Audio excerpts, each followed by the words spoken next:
வணக்கம். நல்லுணவு நம்முணவு இந்த அலைவரிசைக்கு உங்க எல்லோரையும் அன்போட வரவேற்கிறேன்.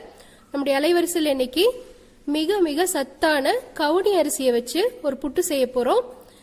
இதை ஒரு சிலர் கவுனி அரிசி இனிப்புன்னு சொல்வாங்க. இந்த புட்டு ரொம்பவுமே உடம்புக்கு நல்லது. ஏன்னு கேட்டீங்கன்னா, இந்த கவுனி அரிசியில இரும்பு சத்து, சுண்ணாம்பு சத்து, நார் சத்து, இன்னும் நிறைய தாதுக்களும் இதுல அதிகமா காணப்படுது. காணொலியில போய் இதை எப்படி செய்யறதுன்னு பாக்கிறதுக்கு முன்னாடி ஒரு சின்ன குறிப்பும் சொல்லிடுறேன். இந்த அரிசியில அதிகப்படியான நார் சத்து இருக்கிறதுனால நம்ம நல்லா மென்னு சவைச்சு அதுக்கப்புறம் தான் சாப்பிடணும். அவசர அவசரமா முழுங்கினோம்னா சீக்கிரம் செரிக்காது. முடிஞ்ச அளவுக்கு நல்லா மென்னு சாப்பிடுங்க. குழந்தைங்களுக்கு கொடுத்தாலும் அதையே சொல்லி கொடுங்க. இந்த புட்டுக்கு தேவையான பொருட்கள் என்னன்னு பார்ப்போம். இது கவுனி அரிசி, கொஞ்சம் கருப்பும் நல்ல சிவப்பு நிறமும் கலந்த மாதிரி இருக்கும். இதுலயே வெளிர் சிவப்பா ஒரு அரிசி வரும். அது மட்ட ரக அரிசி அப்படின்னு சொல்லுவாங்க. அந்த அரிசியிலையும் புட்டு செய்யலாம். ஆனா அது மரபணு, இந்த அரிசியில இருந்து மரபணு மாற்றம் செய்யப்பட்ட அரிசி அது. இப்ப இந்த அரிசி இந்த மாதிரி ஒரு ஆழாக்கால 2 ஆழாக்கு அளவுக்கு எடுத்து, அதாவது 1/2 கிலோ எடுத்து நேற்று ராத்திரியே ஊற வச்சு வச்சிருக்கிறேன். நீங்க ராத்திரி ஊற வைக்கலனாலும் பரவாயில்ல, குறைஞ்சது ஒரு 6 மணி நேரம். இப்ப நீங்க சாயங்காலத்துக்கு ஏதாவது செய்ய போறீங்க அப்படின்னா ஒரு 6 மணி நேரம் ஊற வச்சீங்கன்னா போதும். இந்த அரிசி இயற்கையில விளையிற இந்த அரிசியில அதிகப்படியான சத்துக்கள் இருக்கு. இது தவிர இது கூட சேர்க்கறதுக்கு ஒரு மூடி தேங்காய், கொஞ்சமா உப்பு, வெல்லம் 100 கிராம், கொஞ்சமா நெய் தேவைப்படும். முதல்ல ஒரு பாத்திரத்துல நம்ம வச்சிருக்கிற அரிசிக்கு எவ்வளவு தண்ணி ஊத்தணும்னு சொல்லிடுறேன். 1, இந்த ஆழாக்கால 2 ஆழாக்கு அரிசி எடுத்திருக்கிறேன்னு சொல்லியிருக்கிறேன். அதுக்கு இப்போ ஏற்கனவே ஒரு தண்ணி ஊத்திருக்கிறேன். 5 தண்ணி ஊத்த போறேன். அதாவது 2 மடங்கு தண்ணி. 2, 3, 4. அந்த தண்ணி பத்தல, அதனால இப்போ பச்சை தண்ணி ஊத்திக்கிறேன். 5 ஊத்திட்டு கூட ஒரு ஆழாக்கு நம்ம சேர்த்து ஊத்திக்கிட்டா அரிசி நல்லா வெந்து வரும். இந்த தண்ணி கொதி வர்ற அளவுக்கு கொஞ்ச நேரம் மூடி வச்சிடலாம். தண்ணி இந்த மாதிரி கொதி வர தொடங்கினதுமே நம்ம வச்சிருக்கிற அரிசியை இதுல சேர்த்துக்கலாம்.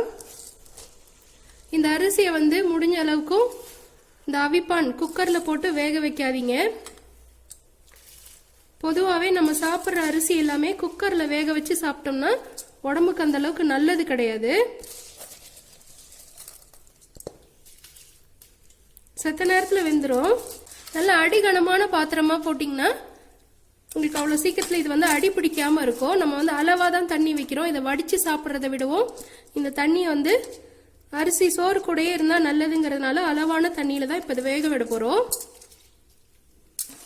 இப்ப இந்த அரிசி கூட கொஞ்சமா உப்பு சேர்த்துக்கலாம்.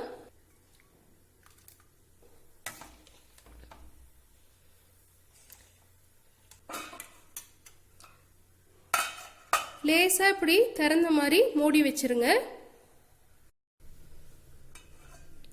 இது மாதிரி அரிசி போட்ட பின்னாடி ஒரு கொதி வரும். இந்த மாதிரி ஒரு கொதி வந்ததும் தட்டு நல்லா முழுசா மூடுற மாதிரி தட்டு. ஆனா அந்த மாதிரி சின்ன சின்ன தொலை இருக்கிற தட்டா பார்த்து மூடிக்கோங்க. அப்படி இல்லைன்னா இப்படி லேசா அப்படி திறந்த மாதிரி மூடிக்கோங்க. மூடிட்டு தீயை நல்லா குறைச்சி வச்சிருங்க. அடுத்ததான் இந்த தேங்காய் திருவி எடுத்துக்க போறேன்.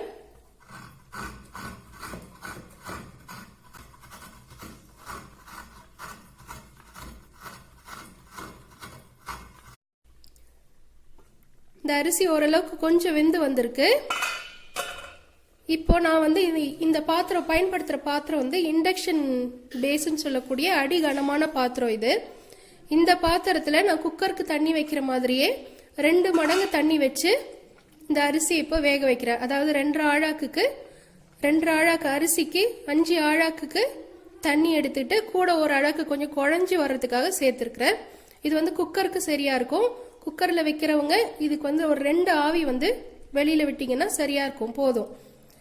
என்கிட்ட அடிகனமான பாத்திரம் இல்லை, நான் குக்கர்லயும் வேக வைக்க மாட்டேன், எனக்கு அது பிடிக்காது, அது நல்லது இல்லை அப்படின்னு நினைக்கிறவங்க சாதாரணமா நம்ம அரிசி வேக வைக்கிறதுக்கு 2 மடங்கு தண்ணி எடுக்கிறதுக்கு பதிலாக 3 மடங்கு, அதாவது 2 ஆழாக்குக்கு 7 ஆழாக்கு தண்ணி எடுத்து இந்த மாதிரி அரிசியை வேக வச்சு எடுத்தீங்கன்னா உங்களுக்கு சரியா நல்ல பக்குவமா வெந்து வந்துடும். பாருங்க இது வெந்த பதம் எப்படி இருக்குன்னு பாருங்க. இது எவ்வளவு வெந்தாலும் இந்த மாதிரி தான் இருக்கும். ஒரு மாதிரி பருப்பெல்லாம் வேக வச்சா எப்படி இருக்குமோ அது மாதிரி தான் இருக்கும். ஏன்னா இதுல உள்ள நார் சத்து வந்து அப்படியே இருக்கும் மேல. அடுத்ததா பருப்பு சட்டியும் மத்தும் இருந்ததுன்னா இது மாதிரி போட்டு குழச்சியும் சாப்பிடலாம். குழந்தைங்களுக்குலாம் கொடுக்கறதுனா மெல்றதுக்கு கொஞ்சம் சிரமப்படுவாங்க அப்படின்னு நினைக்கிறீங்கன்னா இந்த மாதிரி பருப்பு சட்டியில போட்டு நல்லா மசிச்சு கொடுங்க. ஓரளவுக்கு கொஞ்சம் கடைஞ்சி எடுத்தாச்சு. இப்போ இந்த பாத்திரத்துக்கே மாத்திக்கலாம். இது ரொம்பவும் கடையெல்லாம் முடியாது, கொஞ்சம் லேசா மசிச்சு விட்டோம்னா கொஞ்சம் நல்லா இருக்கும். அதுக்காக இந்த மாதிரி மசிக்கிறது.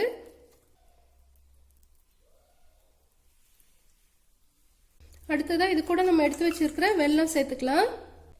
நெய் ஒரு 2 தேக்கரண்டி,